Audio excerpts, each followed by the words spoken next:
Well, So, when you killed everyone on the way in, you know. Rom Mock is the name of the general. Gotcha. Who designed the Dark Trooper. And they talk about him here a little bit. So the A-Wing was designed by General Dodonna, who is the... Oh, also, sorry to interrupt. Can I say that Rom Mock was opposed to the construction of the Death Star because he so loves personal combat. That is his defining characteristic. That's awesome. So he's basically a supervillain. Yeah. That's great. All right, so General Dodonna, who's the guy in charge of the Battle of Yavin, he's the old guy. Right. And then disappears until his disappearance is explained many years later in the X-Wing series. He basically took a look at what happened in the Battle of Yavin, saw that 3 really fast TIE fighters almost completely wiped out, like completely destroyed the entire plan. It was like, we gotta counter this. And so he designed the A-Wing because he was like, we gotta have something that's faster. And Admiral Akbar was the one who designed the B-Wing. The B-Wing, which was the answer to the which was the answer to the problem of nobody wants to fly a Y-Wing. It was because the Y-Wings were basically like they were antiques and they were like retrofitted to be bombers. Yep. They were bad starfighters that were like first generation starfighters essentially, and then designed from that point on to be 2C bombers, and then they weren't great at. One of the running themes of the X-Wing books is nobody wants to fly a Y-Wing. It's like Gamorrean. We encounter Gamorrean guards. Also, there's a shit ton of Grons in this level. Also, a lot of these random exploding barrels. And behind the exploding barrel is hidden a mine for some reason. Just nice. In case. Somebody was like, look, I know you guys have been climbing all over these barrels. The next guy that does that, no one else will do that again, let's just say. Some guy wanted to make really sure that his mine couldn't be found. He just punched the shit out of that guy. Saving this for a special day. Boom, boom, boom. Yeah, because I want to get in close so they stop throwing bombs at me. That's fair. Or get so far away their bombs can't reach you. Because they still have to follow an arc. These guys have a hell of an arm on them, though. They can throw something at you from like halfway across the map.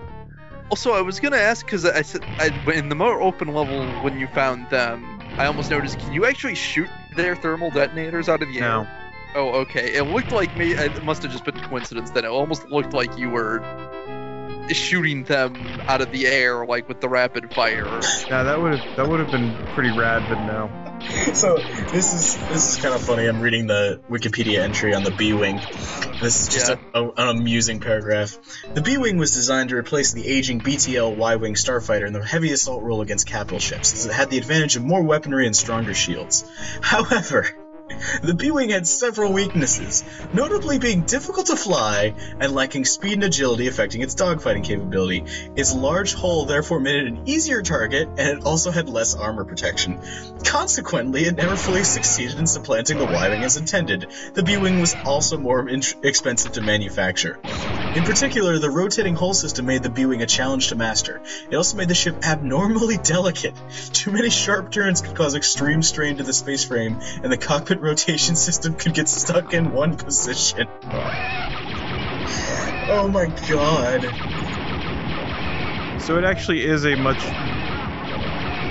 So there was never a good replacement for the Y-Wing, is what you're saying? No, they basically made a better Y-Wing at that point. I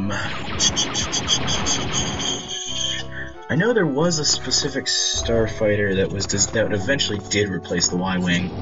I think it was the Z-Wing?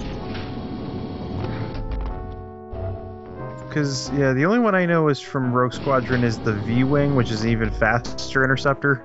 Yeah, and that's a... the V-Wing's fucking crazy. And that thing's a, Isn't it atmospheric? It's an airspeeder, yeah.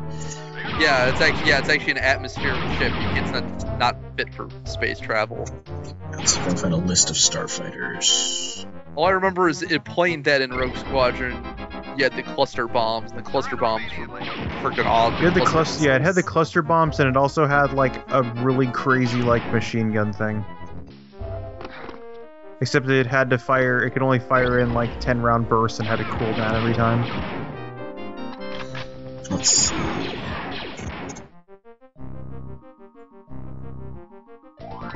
So okay, here's a question for you, Sam. Since it sounds like you've read the X-Wing comics too, right? Mm-hmm. I haven't read those. Are the World Devastators from the X-Wing comics? What are like? Because I remember that from the Rogue Squadron level, and I felt like they were from something else. No, I'm pretty sure they're from the Dark Empire stuff. Or are they?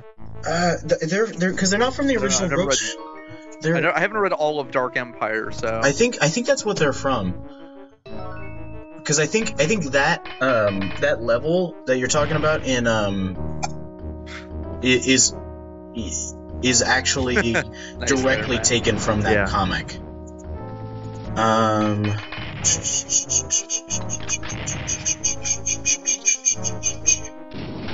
Let's see. Yeah, they're from the Dark Empire. Oh, okay. That was pretty cool of them to do that. Mm-hmm.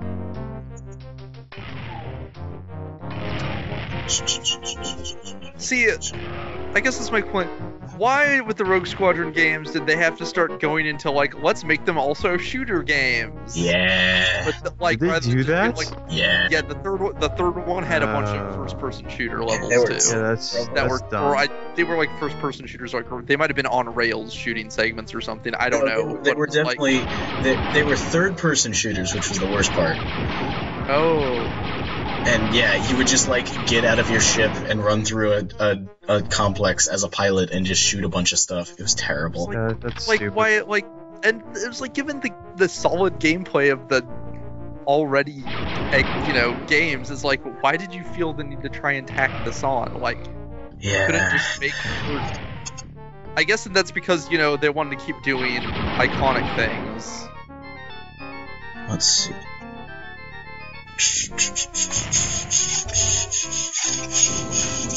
Starfighter classes by faction. Starfighter classes. Also, yeah, Gamorreans take a shitload of hits to take down. They're big old piggies. Yeah. They are also probably one of the bigger threats if you don't see them coming, because they can every time they hit you with their axe, it does about 20 damage and bypasses shields. And they can do it. They don't get stun locked when they get hit either. Ooh, yeah. Their sprites will freeze up, but they'll keep hitting you. Let's see. Before the shield turns fast and jet. Okay. There is one thing that the books will always have over the comics, Sam. You know what that is? What is that? Yub Commander. Yeah, fucking Raid Squadron is so good. Raid Squadrons. God, I could talk for hours about how good Raid Squadron is. And it holds up. Like none of the rest of the X-Wing books hold up at all because they're all really bad. But it holds up really well. The characters are all really good, and the writing's really good, and like the character moments are like actually well developed, and people have actual motivations for things, and it deals with stuff like PTSD and it's so good. It's so good. I love it. Well, because look, Raid Squadron. Because the whole thing with the Raid Squadron is these were like the people who were really skilled at a thing, but for what other reasons were like rejects of. Yeah, they're fuck ups, and it's great. It's so great. Oh wow! So something over. You must have hit a mine or something. Cause there's two of them hidden in that room. Gotcha. Both of them hidden behind items you can pick up. Because that's game design. Yep. Also, we're coming up on there's some kind of Easter egg in that we're getting close to. I don't know if it's so much an Easter egg because it's pretty much out in plain sight, but it's And I don't remember when it comes up. Also, I don't understand why this room. It's like it's a pillbox for people coming in, but why are there trenches?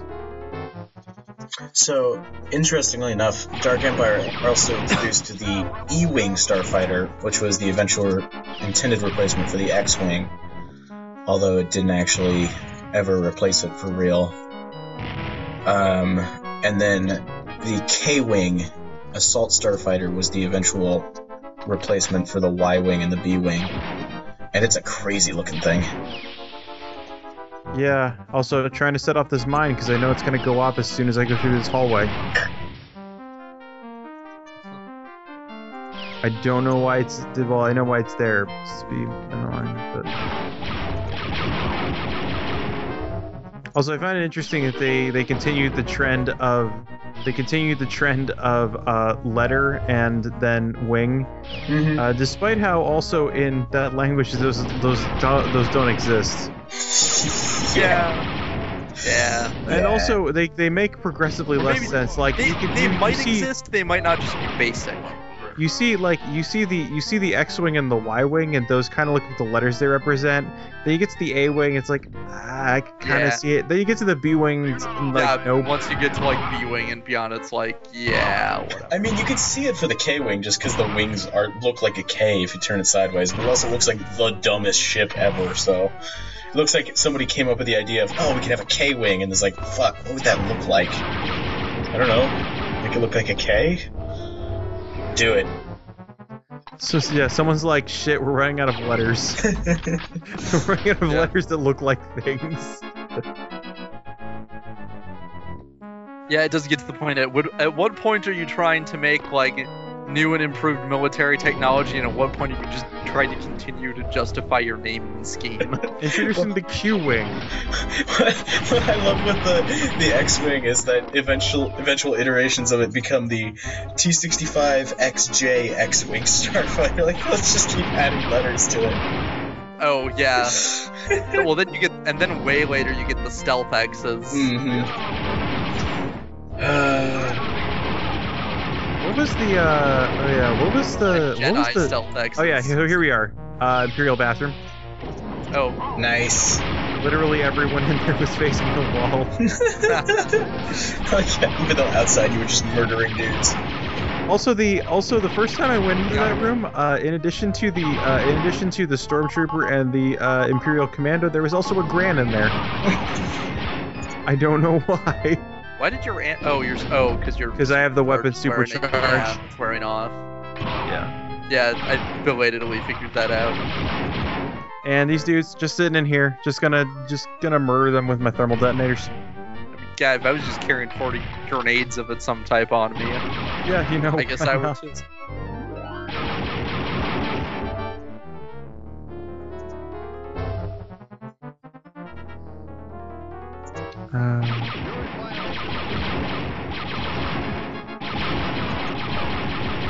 That's a line that you're in violation of Imperial law is a line that only the officers say.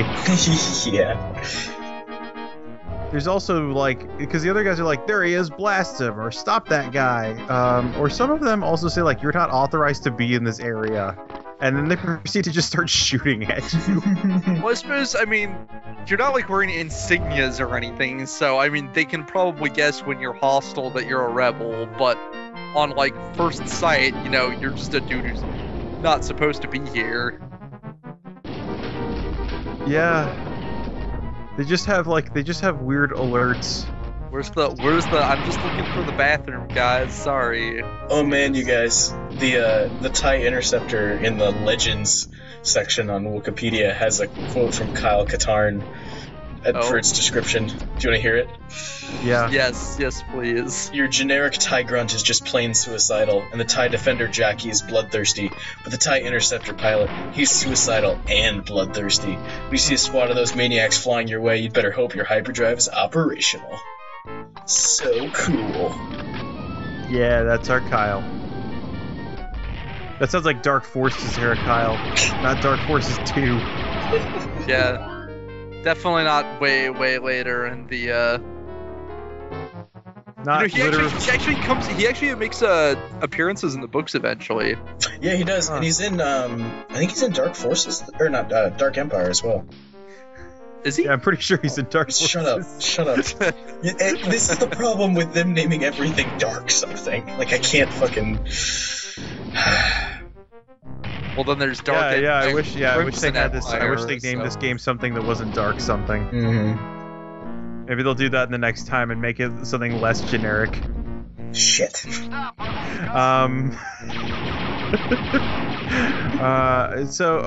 he doesn't... I'm sure when they come out with a multiplayer shooter variety, they'll come up with something really top-notch and not generic at all to name it. Shit. Also, I think I asked this of Sam before, but like, oh yeah, so here's me trying to get a battery out of a mouse droid. Nice. The only way I know how. So I asked this of Sam a while ago, but since we're talking about like badass characters that were created for video games, Dash Run Dark, what's the deal?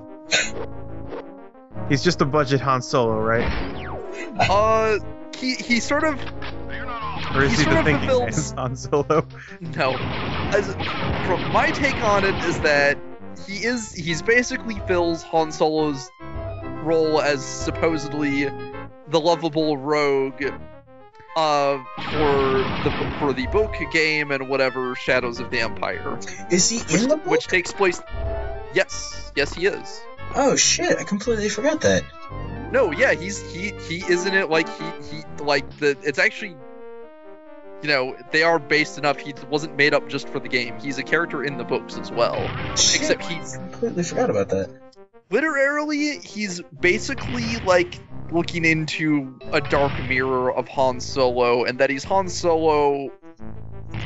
He's what Han Solo claimed to be in the early movies, and that he is just in it for the money. Mm-hmm. To the point where he seems to die at the end of Shadows of the Empire, and then it's revealed that he actually faked his death because he doesn't want to actually throw in with the Rebel Alliance. But at this point, he's like known enough that he doesn't want the Empire hunting for him either. So. Yeah, well, I mean, in the course of Shadows of the Empire, like they hire a whole bunch of bounty hunters to go after him. So. Yeah, all I remember. All I remember from Shadows of the Empire is that C-3PO flies the Millennium Falcon at some point.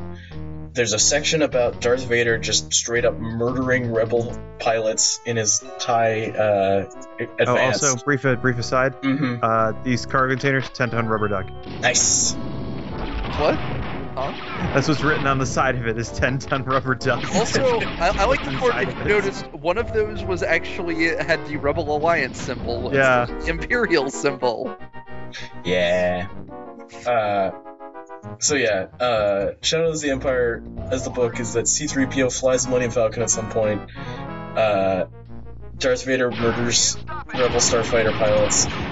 And then part of the central conflict is that Princess Leia gets seduced by an alien with rape pheromones. Yep, oh yeah, I remember that part. Yeah.